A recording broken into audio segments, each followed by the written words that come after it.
Analos vlog, anong ginagawa mo? Ha? Engine detailing, ini-steaming mo. Degreasing. Ano ba to? Isuzu crosswind. Yan. Takpan mo yung alternator ha. Starter, mga ganun. Diesel pala to. Tanggalin natin yung ano. Yan, ground. Sige. Dumi ah.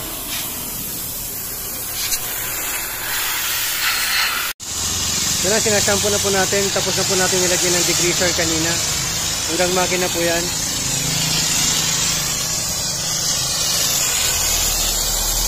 Yan.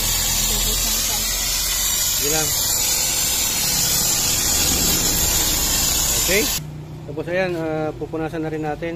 Patapos na rin tayo sa punas. Tapos banlaw na ito maya maya. Okay. So ayan mga katiway.